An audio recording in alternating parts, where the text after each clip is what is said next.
All right. Anime reaction time because Delicious in Dungeon Meshi.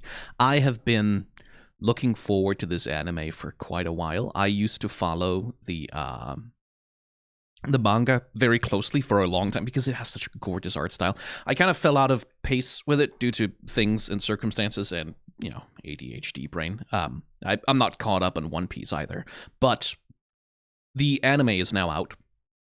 It's on Netflix, and I have been super interested to see what they're going to do with it, like how they're going to adapt this story, because it is, structurally speaking, like this is not something that maps onto like the structures of like shonen anime or isekai anime or even really like shoujo or romance. Like it's genre wise, it's something that's not unheard of in literature, obviously, but unusual and interesting for anime. So I can't put any goddamn anime footage on YouTube.com because ninja lawyers will like abseil down the side of my building and assassinate me through my window, or other hyperbole like that. And so the system I've devised for anime reaction as it pertains to this channel is you can see a time signature up there in the top left corner.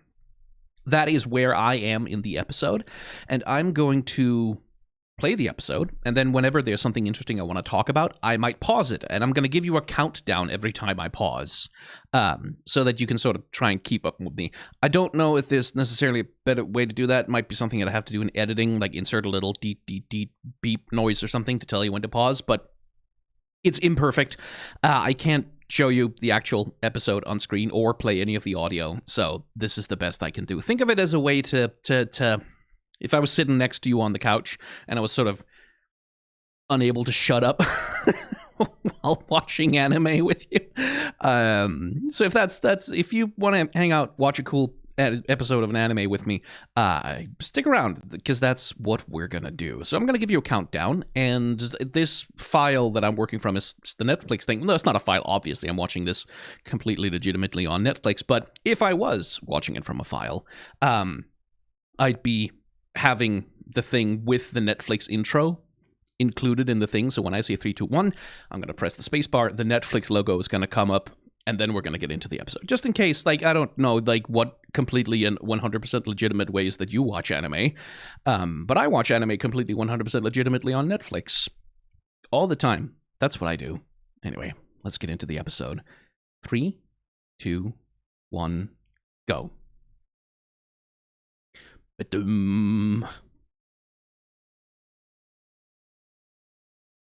That's a cute mushroom.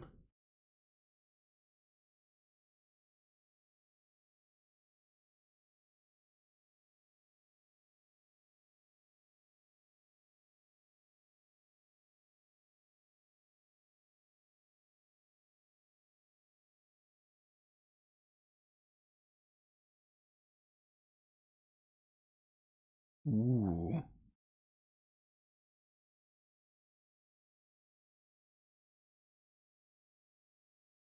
That is very pretty.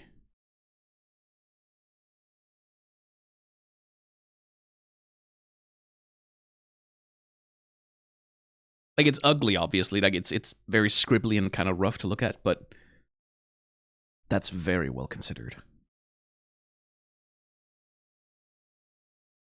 So it's pretty. Ooh, there's the trigger. Yeah, I can see it.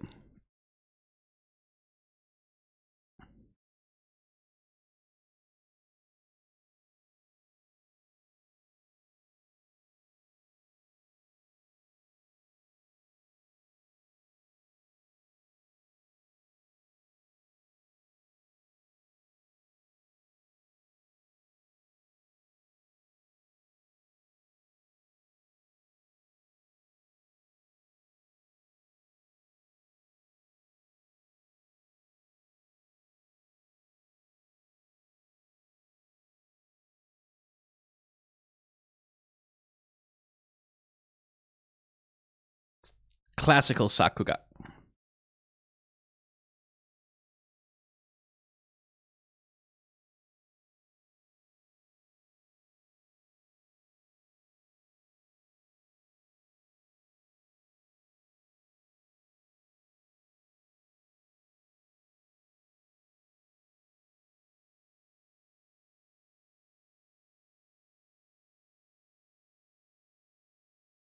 solid way to handle in the intro. Like, structurally speaking, not to linger on it too long.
Okay, 3, 2, 1, pause.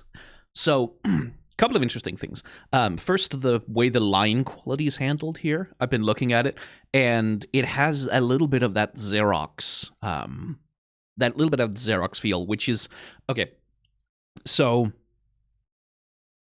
long ass time ago, the Walt Disney Company, in an attempt to cut costs when it came to producing their animated features, found that with a Xerox machine, which is like a copy machine, they were able to like much more cheaply translate their character animation into like the movies that they were making, and that's responsible for the very rough, scribbly look of Disney movies like 101 Dalmatians, The Rescuers, things like that, like the glory era of like Milt Kahl's animation, at that stage in Disney, and that Xerox look, right? Like that scribbly sort of pencil-lined look. It's something that's also like present in various forms of anime production, like which I'm not so familiar about whether they use the actual Xerox method, but that's just what it reminds me of. And this is something I remember. What was it called? Megalobox. That anime that was sort of very carefully replicating that specific sort of rough-hewn 90s look, back when anime was still like scanned in on actual cells, and you could see like a little bit of the ink bleed from the pens that were being used, like the ways that were replicating like the blurriness and like the sort of the 360p thing of that. And they seem here to be messing a little bit around with something that creates that same sort of rough scribbly feeling on some of the animation, but then some of it looks completely like fully. So at least I would have to pause and look closer at it, and I don't want to do that a million times, but some of it seems to be completely digital clean, especially the backgrounds. There's something I noticed as we went into, like, the backgrounds are digital and clean, right? Like, and like many anime backgrounds are, like, if you look at the background of the shot we're stuck at right now, like the brickwork in the background there, that's just a Photoshop texture. Like, that's just copy paste, copy paste, copy paste.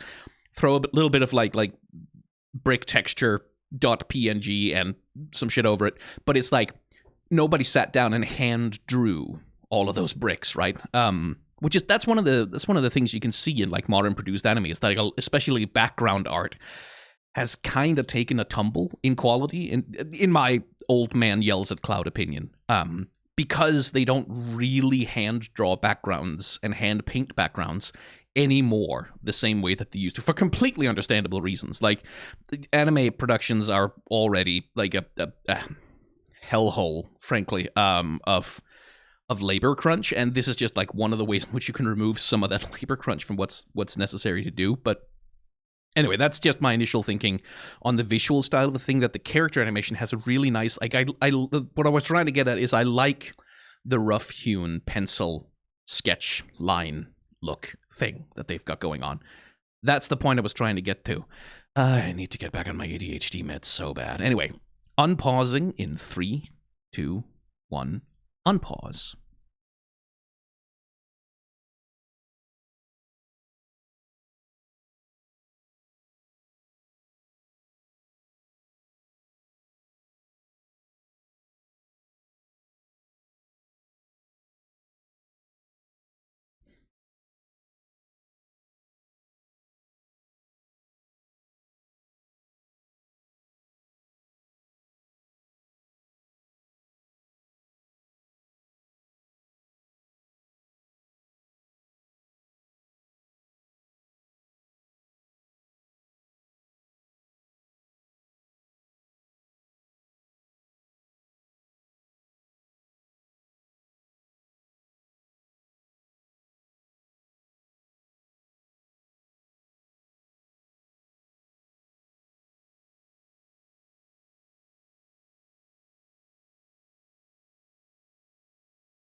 Okay, gonna pause in 3, 2, 1, pause. There's some good animation touches here. Like if you look at the way the characters carry themselves, like the way that they handle, like especially the way that she's clutching her staff, like the way that her body language is like kind of tight and constrained. This is something the manga does too, obviously. So that's kind of where they got it from, and the way that like I struggle with names, like the way that the rogue, like the little flourish he did when he spun the key thing around his finger, like those are like that's something that again, because anime is so labor crunched, because it has so little time and so few resources available to like really delve into doing custom character animation for every single scene. Dialogue scenes, especially like unimportant dialogue scenes that are just sort of like the character shooting the shit or delivering exposition or setting stuff up, tend to get like understandably deprioritized, right? And it's just like you tend to cut back and forth of shots of character face making one or two movements while the mouth flaps, and then character face makes one or two movements, or it's like very slight little things, little touches in the character animation here. Ooh, I quite like that. Don't know if that's going to be able to stick out through the entire season because labor crunch. Like episode 1 of any anime is usually gets a little bit more of the animation budget because that's the one that has to reel people in. But I'm going to be looking out for character flourishes, like little moments, especially like how characters interact with objects. And the difference in approach that they have to interacting with an object can be very, very informative about a character, but it's also intensive to do that with like making character animation that's custom for every character to do that. So that's I'm going to be looking out for that. Let's get back to the thing. 3, 2, 1, unpause.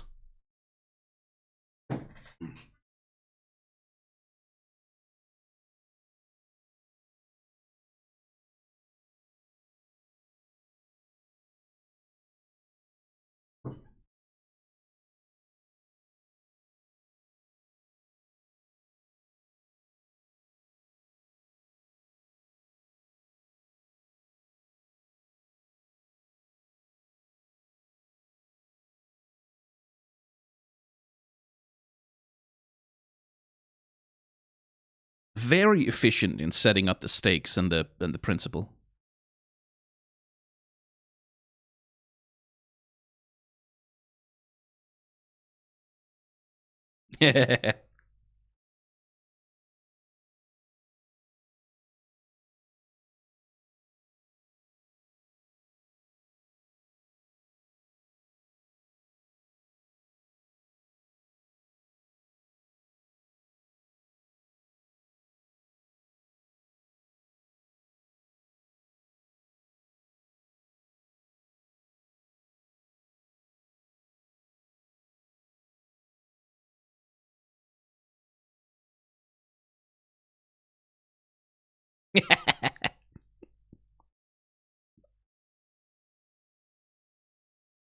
Good comedic timing.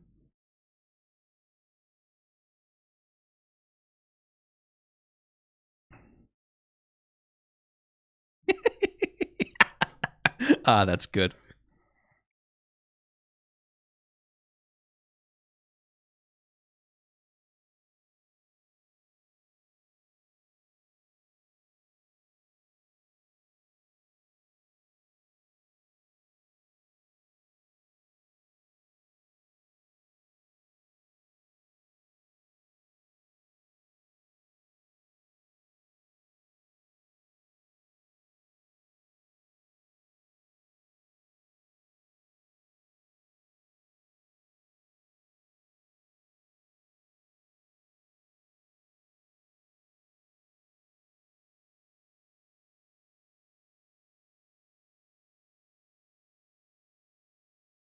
Okay, 3, 2, 1, pause.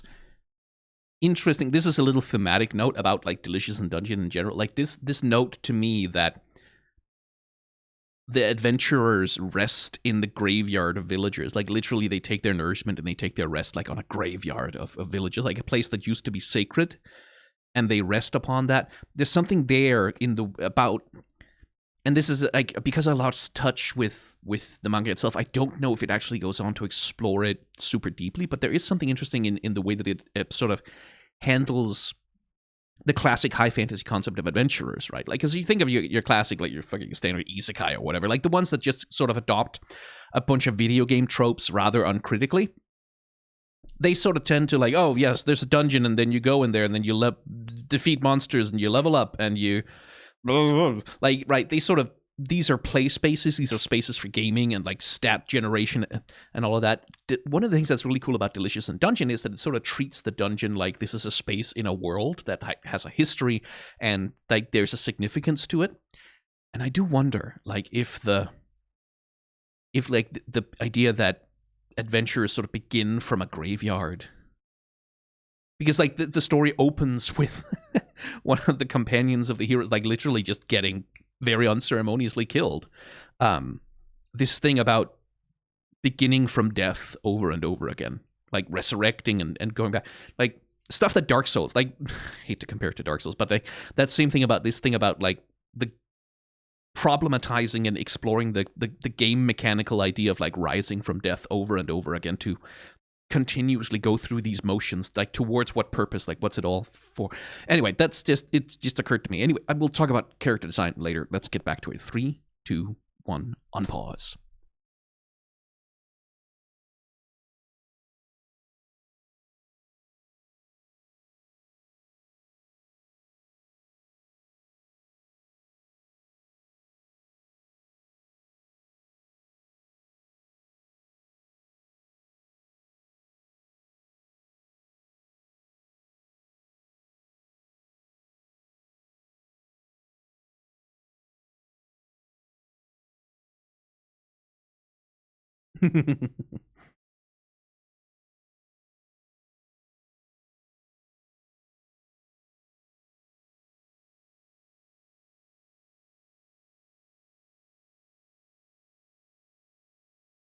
Seriously, the character design of this series is so good because it's very, very simple. Like, it avoids a bunch of the tropes.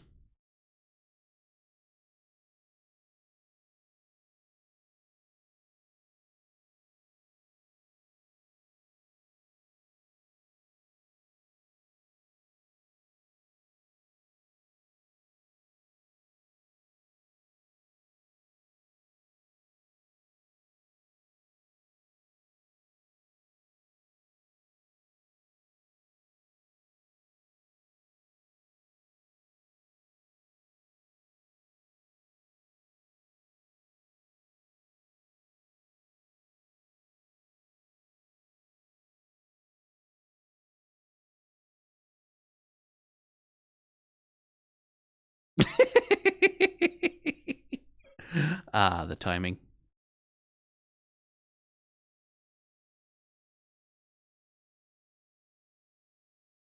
I love him so much. He's so good.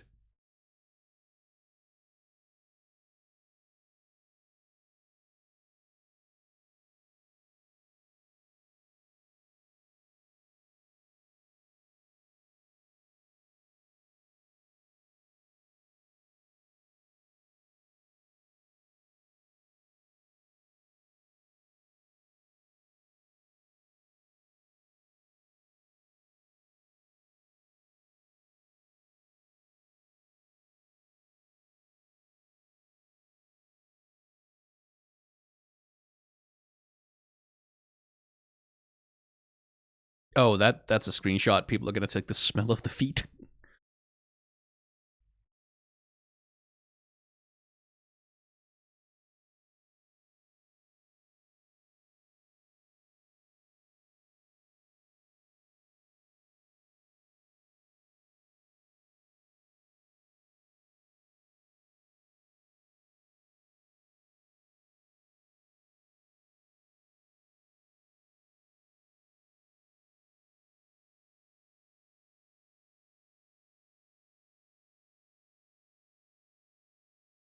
Ugh.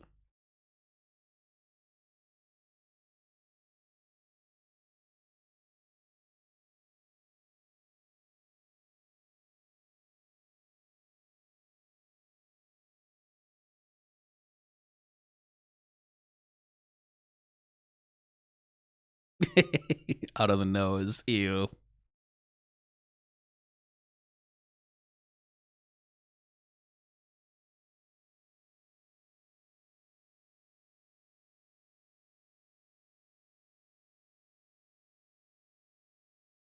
Oh, that diagram is so well drawn. That's so charming.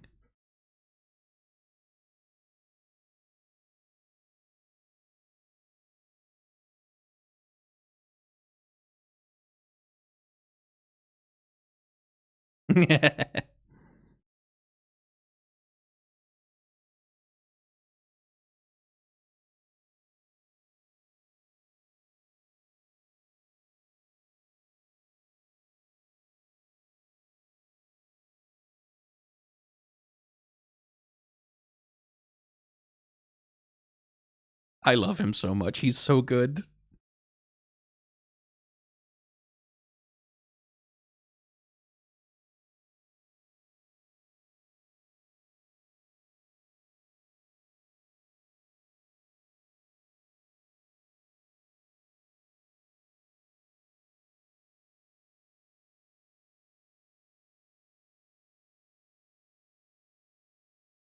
Ooh, ooh, ooh, ooh, ooh. Okay, 3, 2, 1. Stop. So, little things, little tiny things. The way that he was holding the knife, that was good. Like the little micro movements he was making as he was chopping, like that. Someone put some care into that. Ooh, I like that. That's good. 3, 2, 1. Restart. Look at that! Like the little. Some character animator had a lot of fun with this.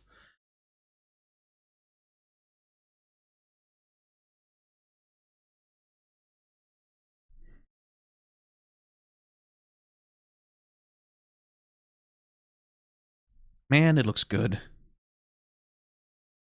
I haven't had dinner.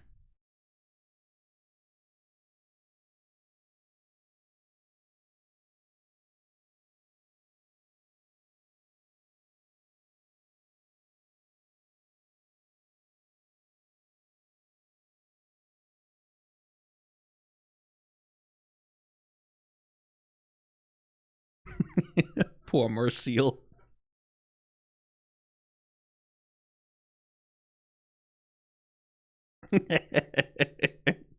Especially early in the story. Oh.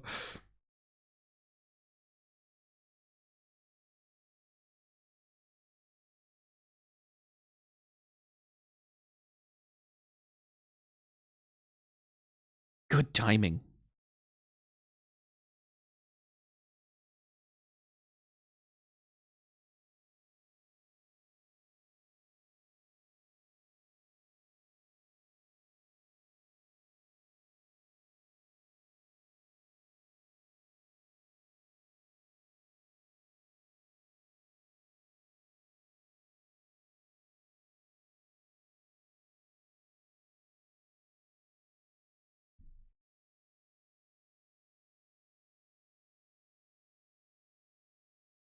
Senshi. Okay, 3, 2, 1. There. Okay. Character design notes, right? So again, Delicious in Dungeon kind of has to be understood in like the context of like fantasy media in the period that it's from. So the Dragon Quest, like every single Japanese fantasy anime you've ever seen, basically, not all of them, but like the vast majority of them, of like the pop fantasy animes, every single goddamn isekai, any anime that has a demon lord in it, they all carry influence like from a lot of like Japanese fantasy video games, especially isekai, obviously, has a tendency towards that.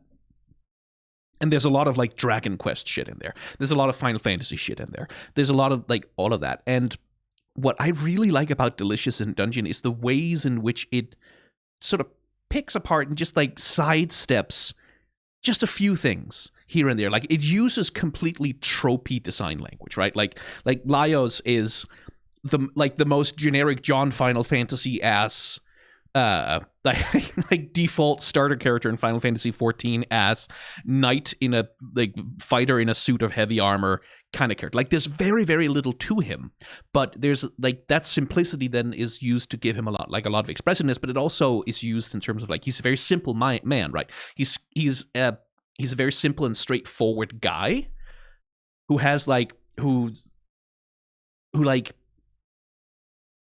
his simplicity comes through in his character design. And then you have Marcille, right?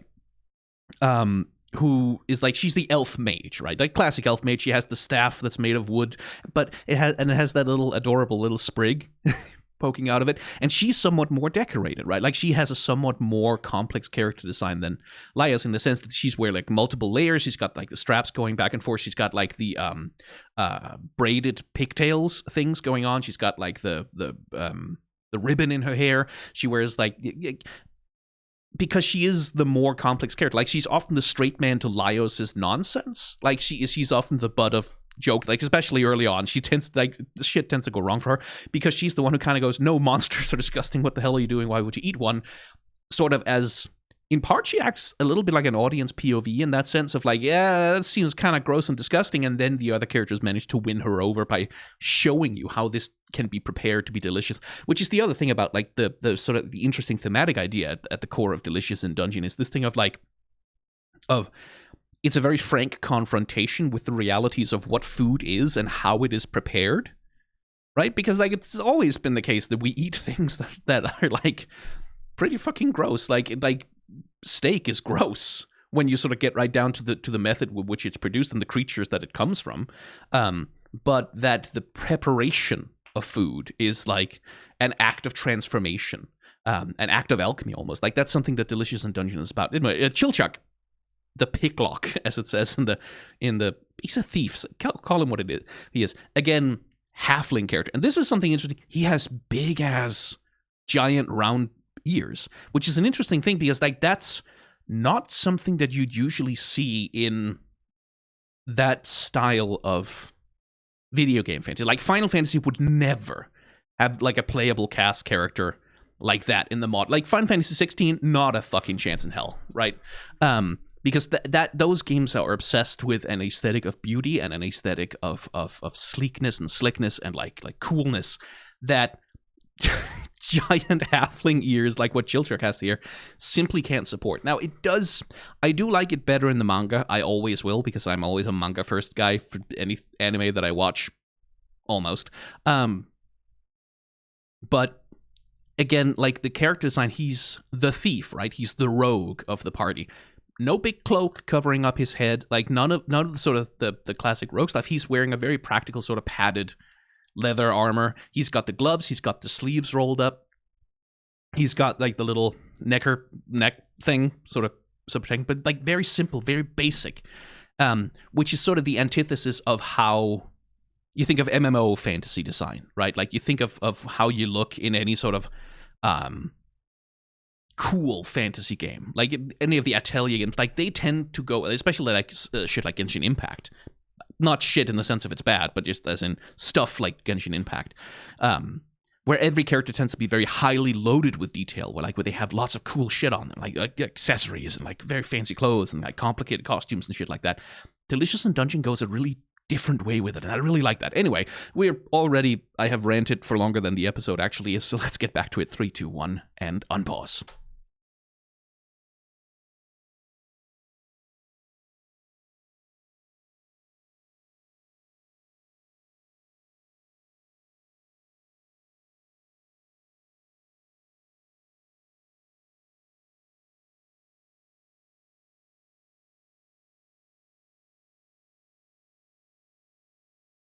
Senshi playing with his mustache, object work, so good.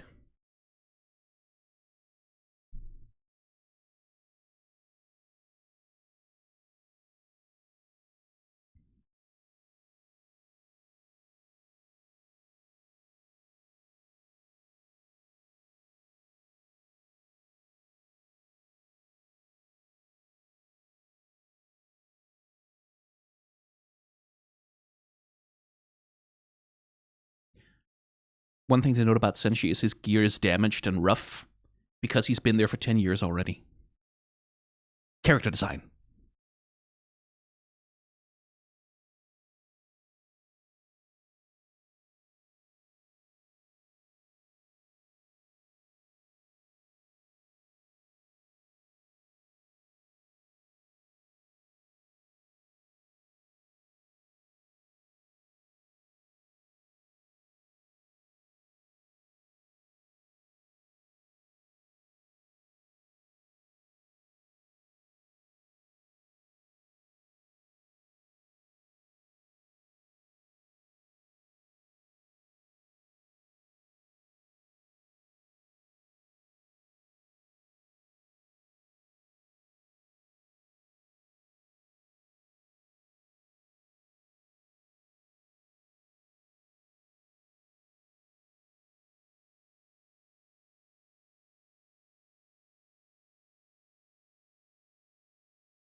What? That's such a good little head turn. It's so good.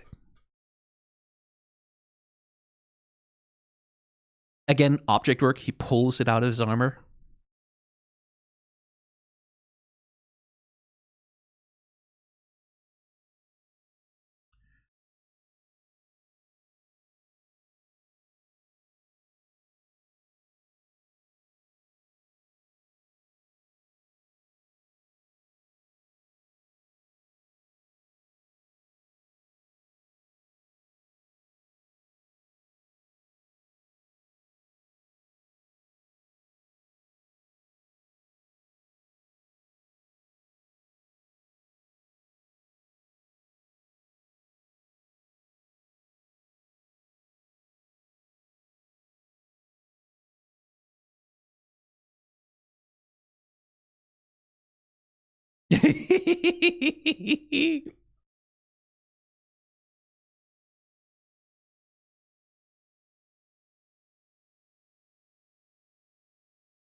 Oh, baby.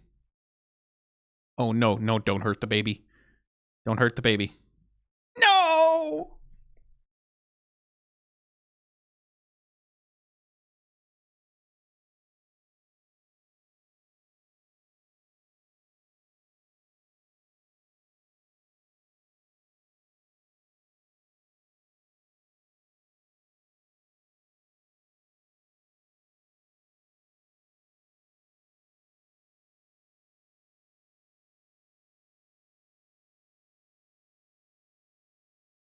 Okay, 3, 2, 1, pause. So one thing about the story, right? Like we open with this scene of Laios' sister getting fucking eaten by a dragon, right? Like his sister, his beloved family member getting eaten by the dragon. And then for the whole opening of like the story, nobody seems that bothered by it, right? Like it's like, oh shit, fuck, like everyone's like upset by it, but it's not like, oh god, oh god, oh god, my sister just got murdered by a monster, because every single one of them, this is something Marcille sort of mentions offhand, her first death was to a slime, right? They have all died before. All of them have been killed before. They've been through this before. And so their cavalier attitude, right? Like the fact that they're so fucking chill about it, because like, she was eaten by a red dragon. Yeah, okay, they digest really slowly, so we probably have some like a decent amount of time to get this done, and then like we'll retrieve whatever remains we can, and then we'll revive her, because like they've been through this mill before. They've all died. They've all gone through the suffering. This is normal to them, which again is that thing of like starting in a graveyard, right?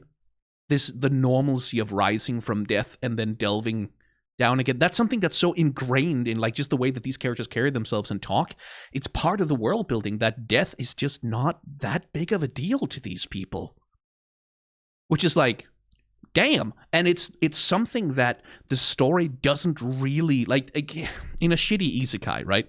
We would have like a 10-minute scene of characters like explaining this laboriously out loud. It's like, oh yes, well actually we have a system whereby if you have at least 4,000 points on your adventure license, then you'll be retrieved and your soul will be restored. So that was like they fucking here. It's just no. This is just part of the fact. This is just part of how these characters interact with the world. This is just like normal. They don't bother spending time sort of spelling out the system by which everyone gets revived. It's just, yep, everyone has died. Everyone has been brought back to life. This is just normal. Oh, yeah, she got killed, our friend. Yeah, you know what? That fucking sucks. Let's go get her back.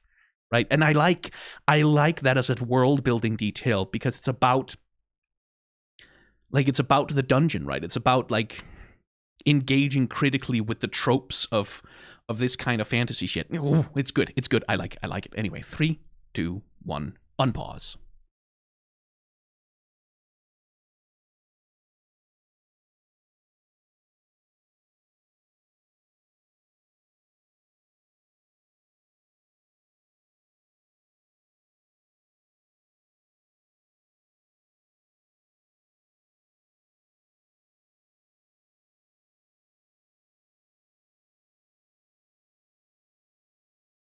Oh, Marcel.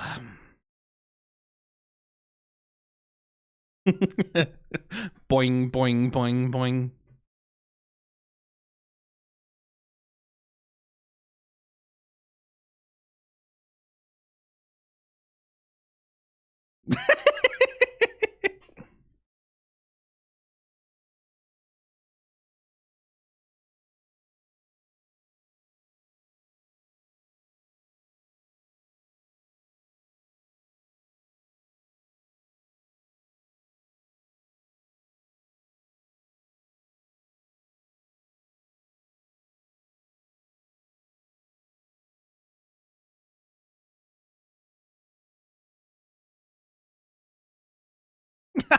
Little staff right in the forehead. Oh, the poor girl. Oh.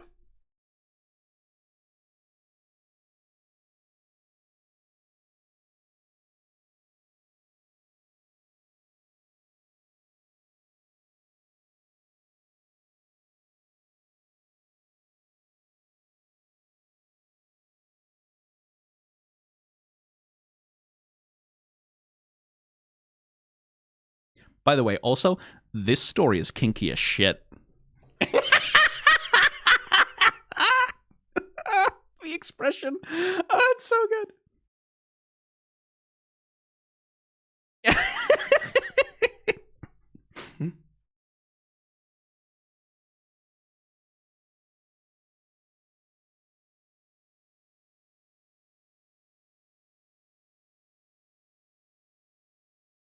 Basically a red bell pepper.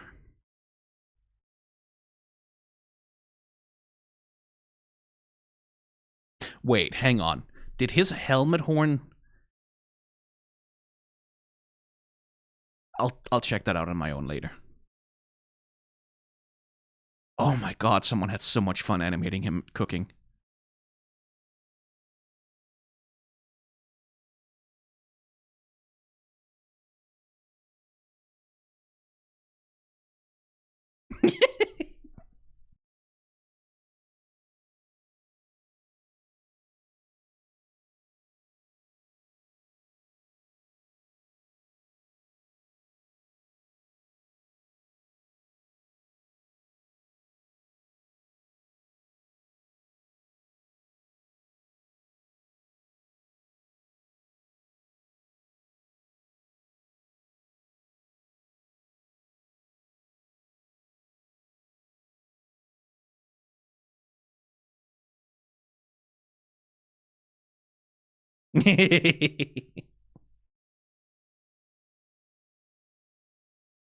Oh, the way that the cake crumbled just a little bit, the tart.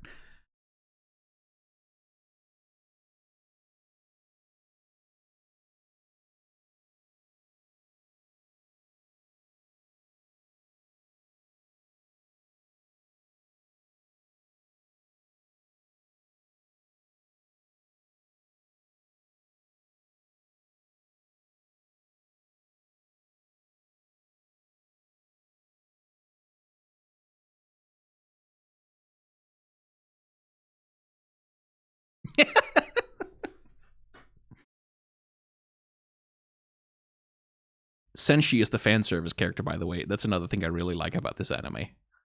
Marcial got captured by tentacles, but it didn't like go to tentacle hentai immediately.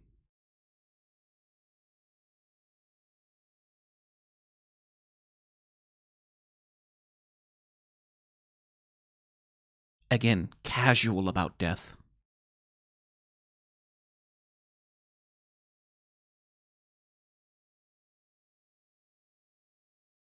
Right? Like sleeping while there's literally a corpse just hanging out there.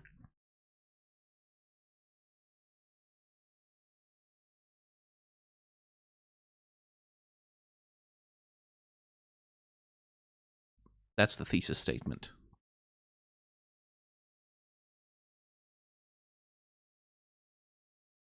Eating is a privilege for those who live. Yeah.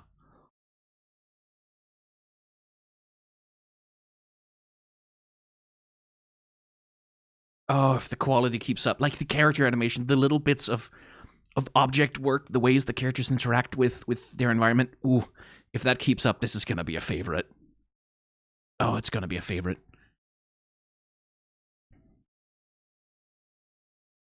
Also, this manga, like, it's interesting because it is actually a very, very horny story in a lot of ways. It engages with, like, not in the way that hentai is horny, right? Like, not in the way that ecchi is horny, but in the way that it engages with the reality of the body, and like a certain approach to hedonism and sensuality that I find really interesting. And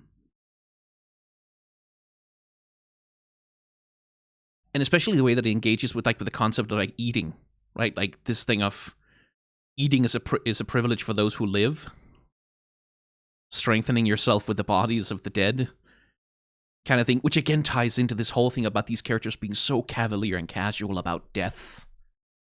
And the other central thing, like this thing about the ecosystem, right? Like being part of this continuous cycle, this turnover of flesh and dirt and blood and nutrients. Interesting. It's really interesting. It's good. Dungeon Meshi is good. I've known this since I read the manga, but I'm really fucking happy that the anime is good too. Oh, thank God. I would have been so upset if the anime hadn't been good, but it is. Shit, I want to watch the second episode right now, but yeah, I'm also watching AGGQ, and I think, Dark Souls run is about to start. It's any percent wrong warp. I need to watch that. So, anyway, that's an anime reaction for the first episode of Delicious in Dungeon. I think I will do episode 2 as well, because that's out right now. That'll be later, though. If you've enjoyed it, stick around, subscribe, I guess. Let me know if you have an idea for how there's a better way for me to handle doing the pauses, because, like, I don't want to do too much editing work on this channel because it takes fucking forever, even for simple things. But maybe I could add in like a chime, like a little countdown thing to make it easier for you to, rather than me trying to count down in my voice when I get excited and I go too fast and shit. Let me know. But Delicious in Dungeon, yes, more reactions to that later.